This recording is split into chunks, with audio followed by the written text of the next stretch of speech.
মৌলবাদীদের কিতাব বলে, কোরআনের কথা বললে মৌলবাদ বলে গাইল দেয়।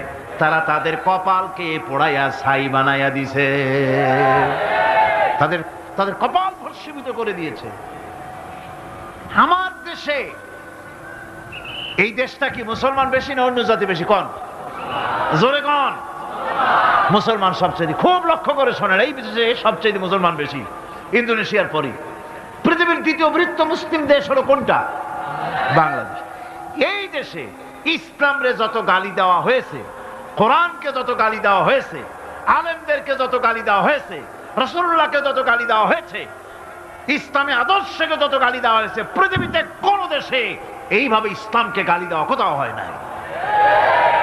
এমনকি আমেরিকার মতো দেশে, ইংল্যান্ডের মতো দেশেও কোরআনের বিরুদ্ধে এত কথা কেউ বলতে সাহস পাবে না, ইসলামের বিরুদ্ধে কথা বলতে সাহস পাবে না, যেহেতু মুসলমানেরা সেখানে পাল্টা আক্রমণ করবে। আজ আমার দেশে মুসলমানের ঘরের সন্তান হইয়া ইসলামের বিরুদ্ধে তারা বক্তব্য রাখে। মৌলবাদ মৌলবাদ জিকির উঠে গেছে। আমেরিকার প্রেসিডেন্টরা যখন শপথ নেন, প্রেসিডেন্ট হিসেবে ওথ নেন, বাইবেলের উপরে হাত রাখেন আর বলেন, এই মহাগ্রন্থকে স্পর্শ করে শপথ নিচ্ছি, আমি আমার চিন্তা চেতনা, আমার মেধা, আমার প্রজ্ঞা সবটা আমার জাতি, আমার দেশকে উন্নয়নের জন্য, এর সমৃদ্ধির জন্য, এর সংরক্ষণের জন্য আমি আমার জীবনকে উৎসর্গ করব। বাইবেলের উপরে স্পর্শ করে এই শপথ তারা নেন। আমার দেশের প্রেসিডেন্ট, প্রধানমন্ত্রী শপথ নেওয়ার সময় কোরআন শরীফের উপরে হাত রাখে যদি, তাহলে বলা হবে বেচারা মৌলবাদী হয়ে গেছে। এটা করা যাবে না। আর যদি কেউ করে সামান্য কিছু, কোরআন না, যদি তসবিহ নিয়েও আসে, তাহলে বুঝতে হবে জাতির সাথে একটা প্রতারণা ছাড়া আর কিছুই না। কাজেই ধর্মের প্রতি আকর্ষণ একটা ভিন্ন জিনিস, সেই জিনিসকে ছেড়ে যারা দেয় তারাই ক্ষতিগ্রস্ত হয়, আর যারা ধরে রাখে তারা দুনিয়ায় ক্ষতিগ্রস্ত হয় না। আল্লাহ পাক এখানে রাসূল করিম সাল্লাল্লাহু আলাইহি ওয়াসাল্লামের একটি হাদিস প্রণিধানযোগ্য কোরআনের ব্যাপারে। হুজুর বলেছেন, আল কোরআন হুজ্জাতুন লাকা ওয়া আলাইকা। এই কোরআন হয় তোমার পক্ষের সাক্ষী, না হয় এই কোরআন তোমার বিপক্ষের সাক্ষী। কিয়ামতে এই কোরআন হয় তোমার পক্ষে কাজ করবে, নতুবা এই কোরআন তোমার বিপক্ষে কাজ করবে। দুই অবস্থা থেকে খালি হবে না। হয় কোরআন তোমার পক্ষে সাক্ষী দেবে, না হয় আমরা কি চাই? কিয়ামতে কি চাই? বলেন কি চাই? কোরআনের পক্ষে যদি আমরা সাক্ষী চাই, তাহলে এই কোরআনের পক্ষে আমাদেরকে কাজ করতে হবে। এছাড়া আমাদের নাজাতের কোনো পথ নাই। আমাদের মুক্তির পথ হচ্ছে কোরআন কেন্দ্রিক, রাসূলুল্লাহর হাদিস কেন্দ্রিক। এর বাইরে আমাদের সমস্ত পুঁজি নষ্ট হয়ে যাবে। আমাদেরকে পৃথিবীতে টিকে থাকতে হলে কোরআনের উপরে ভিত্তি করে আমাদেরকে বাঁচতে হবে, টিকতে হবে। কোরআনে কারিমে আল্লাহ রাব্বুল আলামিন অন্যত্র বলেছেন, কুল ইন্নাল খাসিরিনাল্লাযীনা খাসিরু আনফুসাহুম ওয়া আহলিহিম ইয়াওমাল কিয়ামাহ আলা যালিকা হুয়াল খুসরানুল মুবিন। বলো, প্রকৃত দেউলিয়া তারাই যারা কিয়ামতের দিন নিজেকে, নিজের পরিবার পরিবর্গকে এই ক্ষতির দিকে যারা ঠেলে দেবে। ভালো করে শুনে নাও, এটি হচ্ছে সুস্পষ্ট ক্ষতি, সুস্পষ্ট দেউলিয়াপনা। এই ক্ষতি থেকে বাঁচার জন্য আল্লাহ রাব্বুল আলামিন কোরআনে কারীমের মধ্যে বলেছেন, ওয়াল আসরি ইন্নাল ইনসানা লাফি খুসর। পড়েন সবাই, ওয়াল আসরি ইন্নাল ইনসানা লাফি খুসর। মানুষের, সমগ্র মানুষের জীবন ক্ষতিগ্রস্ত, ব্যর্থ। কে বলতেছেন? গা শিউরে ওঠার কথা না? গা শিউরে ওঠে। আল্লাহ বলতেছেন ক্ষতিগ্রস্ত, ব্যর্থ। আপনি যতই মনে করেন আপনার মিল আছে, কল আছে, কারখানা আছে, মন্ত্রী, টাকা পয়সা আছে, প্রেসিডেন্ট হয়েছেন, প্রধানমন্ত্রী হয়েছেন, আপনার জীবন সফল হয়েছে, আল্লাহ বলেন না, জীবন ব্যর্থ, জীবন বিফল, জীবন ক্ষতিগ্রস্ত। তাম পৃথিবী সমস্ত মানুষ ক্ষতিগ্রস্ত, ব্যর্থ। চারটা কাজ করলে সফল হবে। কয়টা কাজ? জোরে বলেন, কয়টা কাজ? ইল্লাল্লাযীনা আমানু وعملوا الصالحات وتواصوا بالحق وتواصوا بالصبر। চারটা কাজ করলে জীবন হবে সফল। এই ব্যর্থতা থেকে, এই ক্ষতি থেকে যদি বাঁচতে চাই কি না? কারা কারা চাই দেখাই তো হাত। কারা কারা চাই? ক্ষতির হাত থেকে বাঁচতে চাই কারা? আলহামদুলিল্লাহ, হাত নামান। ক্ষতির হাত থেকে যারা বাঁচতে চান, আল্লাহ রাব্বুল আলামিন তাদের জন্য ফর্মুলা পেশ করেছেন, ইল্লাল্লাযীনা আমানু ওয়া আমিলুস সালিহাতি ওয়া তাওয়াসাউ বিল হাক্কি ওয়া তাওয়াসাউ বিস সাবর। আল্লাহ পাক বলেন, চারটি কাজ করলে জীবন সফল হয়ে যাবে। কয়টা কাজ? চারটা কাজ করলে জীবনটা সফল হয়ে যাবে। এক নম্বরে ঈমান। এক নম্বরে কি? ঈমান। এটাই হচ্ছে ফাউন্ডেশন। ক্ষতি থেকে বাঁচার জন্য প্রথম যে গুণটি, সেটির নাম হচ্ছে ঈমান। ইসলামে ঈমানের স্থান সর্বপ্রথম, তারপরই হচ্ছে ইসলাম। ঈমান আগে, তারপরে কি? ইসলাম। ইসলাম হচ্ছে বীজ, ঈমান হচ্ছে বীজ, আর ইসলাম হচ্ছে চারা, গাছ। এটা হচ্ছে ভিত্তি। এই ভিত্তিকে সর্বপ্রথম মজবুত করতে হবে। ঈমানের ভিত্তি, ঈমানের ভিত্তি দুনিয়ায় ঈমানের আহ্বান জানাবার জন্যই আল্লাহ রাব্বুল আলামিন সমস্ত নবী এবং রাসূলদেরকে পৃথিবীতে পাঠিয়েছেন ঈমানের আহ্বানের জন্য। দুনিয়ার সমস্ত নবীদের দাওয়াত ছিল ঈমানের দাওয়াত। কিসের দাওয়াত? এই ঈমানের দাবিটা আসছে, এই দাওয়াতটা এসেছে আল্লাহর কাছ থেকে। কার কাছ থেকে? দেখুন, পৃথিবীর ভিতরে কোন নবীদের কথার সাথে আরেকজন নবীর কথার কোনো বৈপরীত্য হয় নাই। সমস্ত নবীদের কথা একরকম ছিল। কয় রকম? একজন নবীর সঙ্গে তার বক্তব্যের সাথে আরেকজন নবীর বক্তব্যের কোনো গুণগত মৌলিক কোনো পার্থক্য ঘটে নাই, অসঙ্গতি হয় নাই। কারণ নবীরা, আম্বিয়া আলাইহিমুস সালাম, নিজেরা বানিয়ে কথা রচনা করে তারা মানুষের সামনে পেশ করে নাই। সমস্ত নবীদের কাছে যত দাওয়াত এসেছে, একটা অফিস থেকে এসেছে। সে অফিসটা হচ্ছে কার? আল্লাহ রাব্বুল আলামিনের।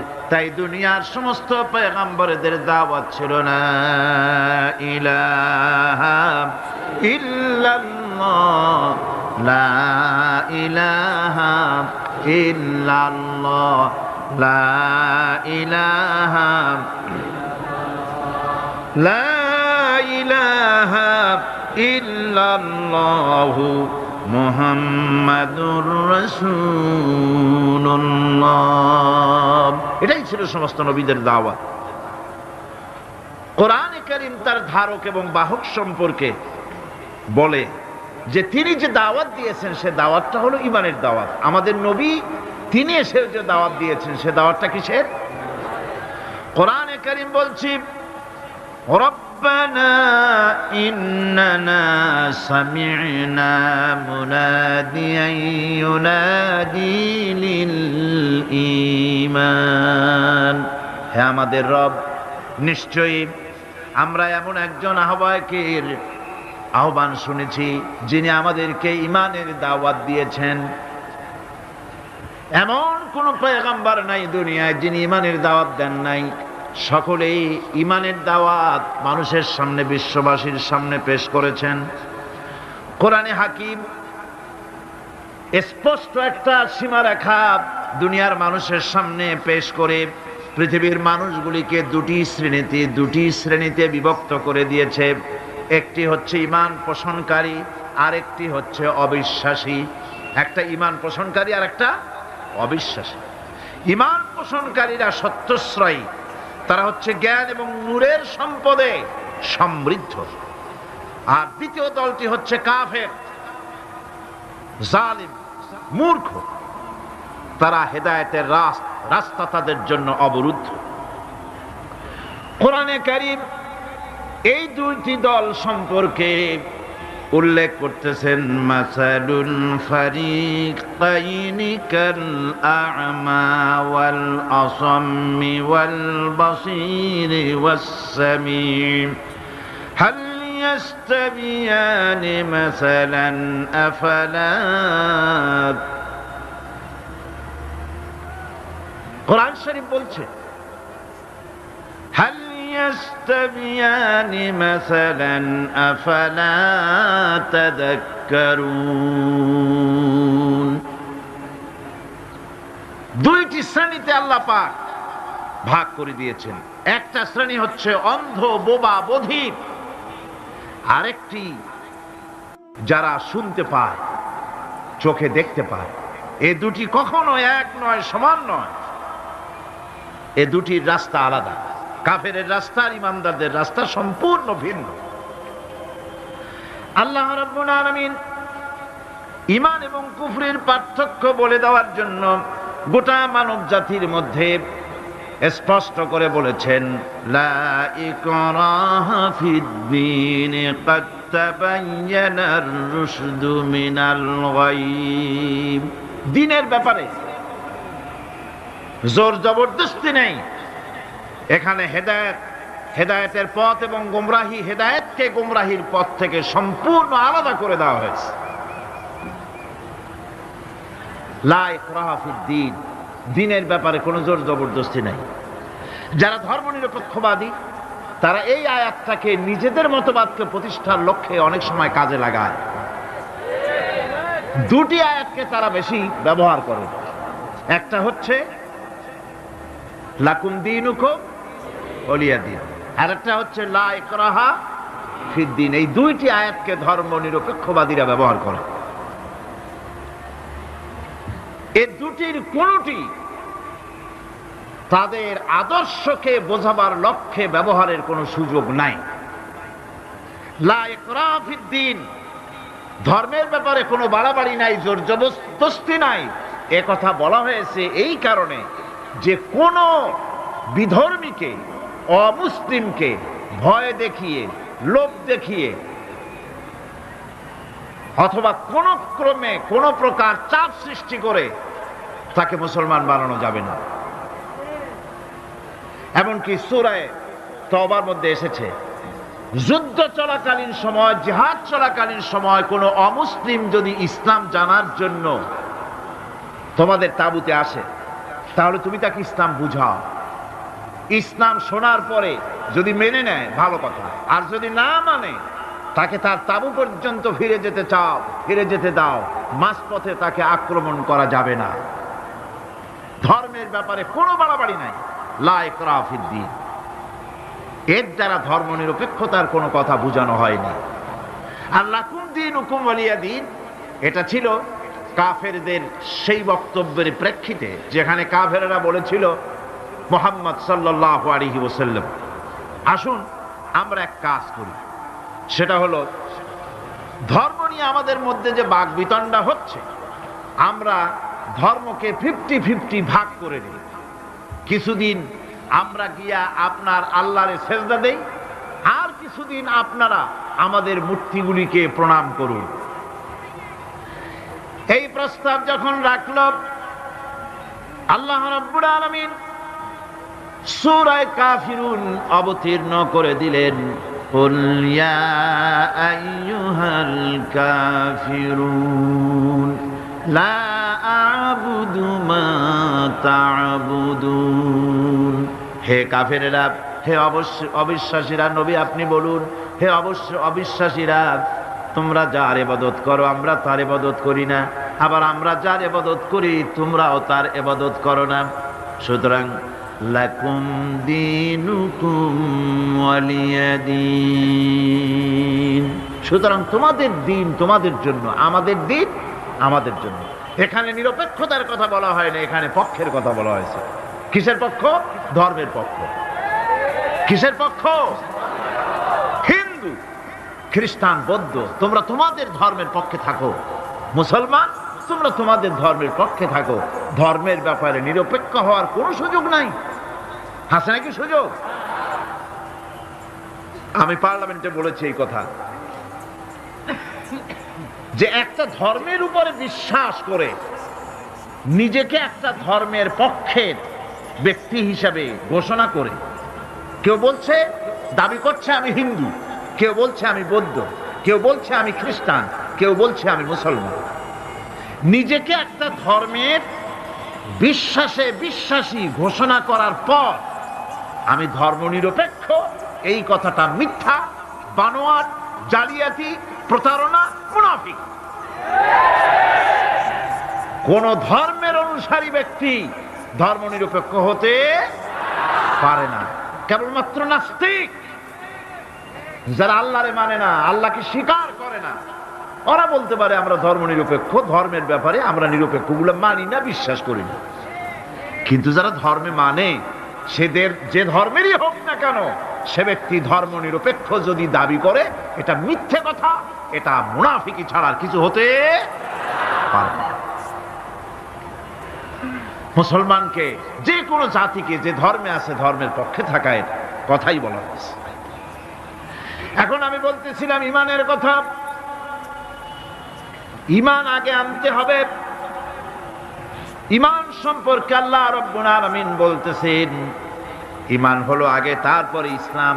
আবার ইমান আনার আগে আবার কুফরি একটা শব্দ আছে, সেটা হলো ফামান ইয়াকফুর বিত্তাগুতি ওয়া ইউমিন বিল্লাহি ফাকাদ ইসতামসাকা বিল উরওয়াতিল উসকা লা ইনফিসামা লাহা ওয়াল্লাহু সামিউন আলীম। ফামান ইয়াকফুর বিত্তাগুত, যে ব্যক্তি তাগুতকে অস্বীকার করেছে, সর্বপ্রথম তাগুতকে অস্বীকার করতে হবে। ওয়া ইউমিন বিল্লাহ, আর এরপরে আল্লাহর উপরে যে ঈমান আনলো, ফাকাদ ইসতামসাকা বিল উরওয়াতিল উসকা, সে এমন এক শক্ত অবলম্বন ধারণ করলো যা তাকে কোনো কিছুই বিচ্ছিন্ন করবে না, ধ্বংস করে দেবে না। সুবহানাল্লাহ। এখন সত্যিকারের ঈমানদারের পরিচয়টা কি? কোরআনে কারীম সত্যিকারের ঈমানদারের পরিচয় এভাবে পেশ করতেছে, ইন্নামাল মুমিনুনা আল্লাযীনা আমানু বিল্লাহি ওয়া রাসূলিহি সুম্মা লাম ইয়ারতাবু ওয়াজাহিদু বিআমওয়ালিহিম ওয়া আনফুসিহিম ফি সাবিলিল্লাহ উলাইকা হুমুস সাদিকুন। ঈমানের দাবিতে সত্যবাদী কারা? ইন্নামাল মুমিনুনা আল্লাযীনা আমানু বিল্লাহি ওয়া রাসূলিহি, সত্যিকারের মুমিন তো তারা যারা নাকি ঈমান এনেছে আল্লাহর উপর এবং রাসূলের উপরে। এই ঈমান আনার পর সুম্মা লাম ইয়ারতাবু, এরপরে কোন সন্দেহে সে নিপতিত হয় নাই, কোন সন্দেহ তার মনের মধ্যে জায়গা পায় নাই, আর সে আল্লাহর রাস্তায় জিহাদ করেছে মাল দিয়ে, জান দিয়ে। উলাইকা হুমুস সাদিকুন, এরাই হলো ঈমানের দাবিতে সত্যবাদী। সুম্মা লাম ইয়ারতাবু, অথবা এক বিন্দু সন্দেহ মনের মধ্যে জায়গা দেয় নাই, অর্থাৎ ঈমান আনছি কার উপরে? আল্লাহর উপরে। কার উপরে? আর তার রাসূলের উপরে। আল্লাহ এবং রাসূলের উপরে ঈমান আনার পর যারা আল্লাহ এবং রাসূলের বিধান জীবনের সকল ক্ষেত্রে মানতে পারে নাই, তারাই সন্দেহে নিপতিত হয়েছে। কথা বুঝতে পেরেছেন? তাদের সন্দেহ এই কোরআন মানুষের জীবন, তার সম্পদ, তার রাজনীতি, তার অর্থনীতি পরিচালনা করতে পারে না। সেই জন্য ধর্মের ব্যাপারে কোরআন মানি, ধর্মের ব্যাপারে নামাজ আর রোজা মানি, কিন্তু রাজনীতিতে ধর্ম মানি না। এটাই হলো সন্দেহ। এটাই কি? সন্দেহ, অবিশ্বাস। জীবনকে তারা দুইটা ভাগ করেছে, এক ভাগ রাজনীতির জন্য, আর এক ভাগ কিসের জন্য? ধর্মের জন্য।